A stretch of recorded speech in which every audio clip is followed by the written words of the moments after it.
Hello friends, welcome to my channel AK pharma study. आज मैं आपके साथ शेयर करने वाली हूँ scope of pharmacology.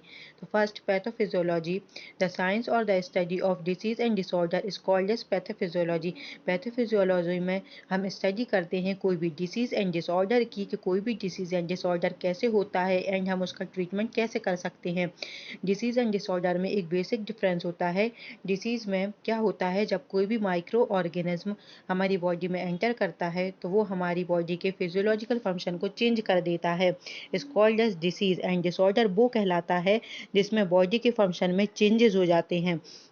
Is called as disorder. तो पैथोफिजियोलॉजी में हम डिसीज एंड डिसऑर्डर को देखते हैं कि कैसे हो रहा है एंड इसका हम ट्रीटमेंट कैसे कर सकते हैं। इसकी स्टडी कहलाती है pathophysiology. And pharmacodynamic means what does drug do to the body.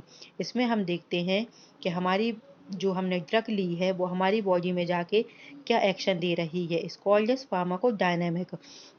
The branch of pharmacology concern with the effect of drug and their mechanism of action. इसमें हम ड्रग का मैकेनिज्म ऑफ एक्शन देखते हैं। And pharmacokinetic, the branch of pharmacology concern with the movement of drug within the body. इसमें हम drug का movement देखते हैं इनसाइड द बॉडी, अपनी बॉडी के अंदर।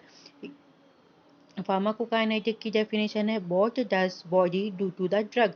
मीन्स बॉडी लिए गए ड्रग के रिस्पॉन्स में क्या एक्शन शो कर रही है, उसकी स्टडी हम फार्माकोकाइनेटिक में करते हैं। इसमें इसे absorption, distribution, metabolism and excretion of the drug भी देखते हैं कि कोई भी ड्रग कैसे एब्जॉर्ब हो रही है, किस साइड से एब्जॉर्ब हो रही है, डिस्ट्रीब्यूशन हो रहा है उसका कि नहीं प्रॉपर, मेटाबॉलिज्म हो रहा है कि नहीं एंड एलिमिनेट हो पा रही है कि नहीं। इस सब की स्टडी हम फार्माकोकाइनेटिक में देखते हैं। And clinical pharmacology, study of drug which include both pharmacodynamic and pharmacokinetic parameters. Clinical pharmacology में हम ड्रग के फार्माकोडायनेमिक एंड फार्माकोकाइनेटिक पैरामीटर की स्टडी करते हैं एंड यूजेस देखते हैं ड्रग के कि इसके क्या यूजेस हैं।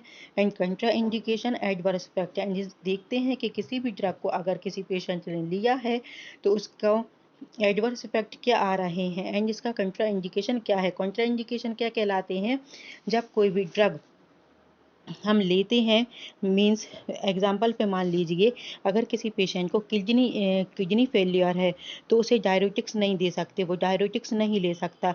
एंड जैसे हेपेटोटॉक्सिसिटी है, लीवर में प्रॉब्लम है तो उसे एनएसएआईडीज नहीं दे सकते।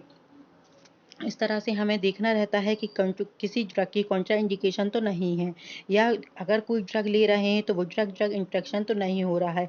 ये सब हम स्टडी करते हैं क्लिनिकल फार्माकोलॉजी में। And toxicology, it consist of two words, means toxin means poison and logy means to study about poison, the branch of pharmacology which deals with the nature and effect and treatment of poison। Toxicology में हम देखते हैं किसी भी toxic substances का nature क्या है, उसका ट्रीटमेंट क्या है, या उसकी किसी भी पॉइजन के लिए क्या एंटीडोट है, उसका क्या ट्रीटमेंट है, या किसी भी टॉक्सिक सब्सटेंसेस का हम क्या यूज़ कर सकते हैं। इसको हम सब देखते हैं, पूरा फार्माकोलॉजी में स्टडी करते हैं, सॉरी टॉक्सिकोलॉजी में स्टडी करते हैं। Pharmacotherapeutics, the uses of drug to treat a disease and to produce a therapeutic effect inside the body। फार्माकोथेराप्यूटिक्स में हम देखते हैं जब कोई भी ड्रग हम यूज़ करते हैं किसी भी डिसीज़ को ट्रीट करने के लिए तो अपना थेराप्यूटिक इफेक्ट प्रोड्यूस करता है, तो उसकी स्टडी हम करते हैं फार्माकोथेराप्यूटिक्स में। एंड फार्माकोलॉजी का एक मेन ऑब्जेक्ट है कि maximum therapeutic effect and minimum side effect. तो हम ये सब स्टडी करते हैं कि कोई भी ड्रग अगर हम ले रहे हैं तो वो अपना ज़्यादा से ज़्यादा एफिकेसी हो, उसकी ज़्यादा से ज़्यादा अपना एक्शन शो करे एंड उसके साइड इफेक्ट कम से कम हो। इस कॉल्ड एज फार्माकोथेराप्यूटिक्स में देखते हैं। And pharmacovigilance, the science and activities relating to the detection, assessment, understanding and prevention of adverse effect और any other drug related problems.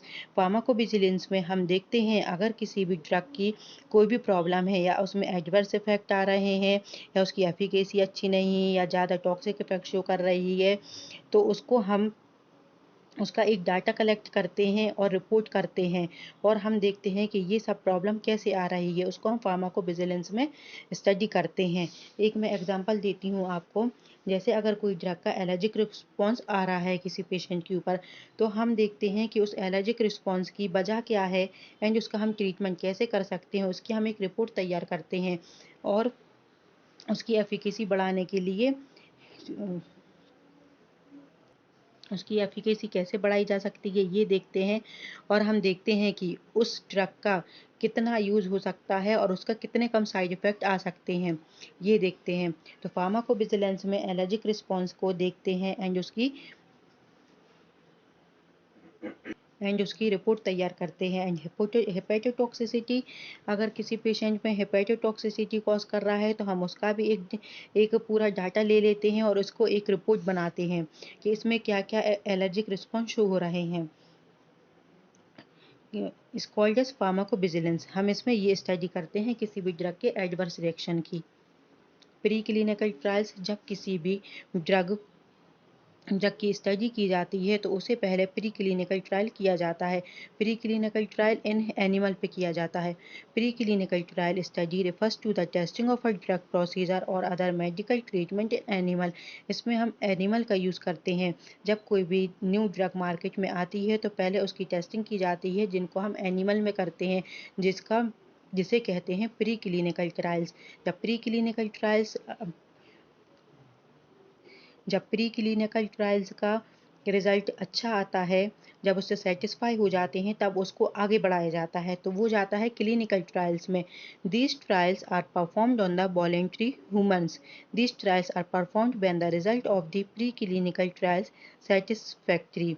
Means जब प्री क्लिनिकल ट्रायल हमारा परफॉर्म हो जाता है और उसके रिजल्ट अच्छे आते हैं, तब क्लिनिकल ट्रायल परफॉर्म होता है, और ये होता है ह्यूमंस पे। इसके 4 फेजेस होते हैं, phase 1, second, third and fourth. Fourth को पोस्ट मार्केटिंग सर्वेलेंस भी बोलते हैं। फर्स्ट क्लिनिकल ट्रायल में फर्स्ट फेज में होता है 20 to 24 पेशेंट पार्टिसिपेंट्स लिए जाते हैं, एंड सेकंड में होता है लेस देन 100 पार्टिसिपेंट्स। सॉरी, यहाँ पे पार्टिसिपेंट्स की स्पेलिंग थोड़ी मिस्टेक हो गई है। एंड फेज 3 में मोर देन 1000 लेते हैं, एंड फेज 4 में 1000 ऑफ पार्टिसिपेंट्स लिए जाते हैं। इसको मैं आगे आने वाली वीडियो में डिटेल में समझाऊंगी, clinical trials and pre clinical trials को। ये एक बहुत इंपॉर्टेंट टॉपिक है। नेक्स्ट है study of forensic science. Study of forensic science, इसमें हम देखते हैं कि जब कोई भी पेशेंट को कोई भी ड्रग दी जाती है और बाई चांस उसकी मीन्स डेथ हो गई, तो इसमें हम स्टडी करते हैं कि जब कोई भी ड्रग इसको कब दी गई है, कितने डोज में दी गई है, और किस ड्रग का कौन से मैकेनिज्म एक्शन के थ्रू इसकी डेथ हुई है, ये सब हम इसमें स्टडी करते हैं फॉरेंसिक साइंस में, कि वो उस पेशेंट की जिसकी डेथ हो गई है उसकी यूरिन में, ब्लड में कितने अमाउंट में प्रेजेंट है, ये सब स्टडी की जाती है फॉरेंसिक साइंस में। And new drug discovery and development, pharmacology का new drug discovery and development में भी बहुत यूज़ होता है। जब किसी भी ड्रग की डिस्कवरी की जाती है तो फार्माकोलॉजी का एक एम है कि जब कोई भी ड्रग न्यू बनाई जाती है तो उसकी सबसे ज़्यादा एफिकेसी हो एंड उसके साइड इफ़ेक्ट कम हो। जैसे कोई भी एंटीबायोटिक्स है जो कि रेजिस्टेंस कॉज कर चुके हैं, तो new drug discovery and development में उनको फिर से बनाया जा रहा है, तो इसमें फार्माकोलॉजी का यूज़ हो रहा है। तो ये एक फार्माकोलॉजी का स्कोप है new drug discovery and development में। एंड फार्मेसी, हमारी फार्मेसी में फार्माकोलॉजी एक मेन ब्रांच है। Pharmacology in an essential component in the study of pharmacy. Pharmacology एक एसेंशियल कंपोनेंट है स्टडी में फार्मेसी की। They include collection, identification, isolation, synthesis and quality control of medicinal substances. ये include करता है कि कोई भी ड्रग को कैसे हम कलेक्ट कर रहे हैं, उसका सोर्स क्या है, प्लांट सोर्स है कि एनिमल सोर्स है कि मिनरल सोर्स है, एंड उसको आइडेंटिफाई करते हैं कि, एंड उसके लिए भी डिफरेंट डिफरेंट टेस्ट लगाए जाते हैं। एंड आइसोलेशन होता है उसका, उसमें भी बहुत सी मेथड होती हैं, एंड उसकी सिंथेसिस की जाती है, एंड फिर उसका डोजेस फॉर्म तैयार किया जाता है, एंड उसकी मैकेनिज्म ऑफ एक्शन देखेंगे, इसमें उसकी एफिकेसी क्या है, उसके साइड इफ़ेक्ट क्या है, ये सब हमारा पूरा फार्माकोलॉजी में आता है। उसकी फार्माकोकाइनेटिक एंड फार्माकोडायनेमिक प्रॉपर्टी देखी जाएगी। ये सब पूरा फार्माकोलॉजी में ही स्टडी की जाती है।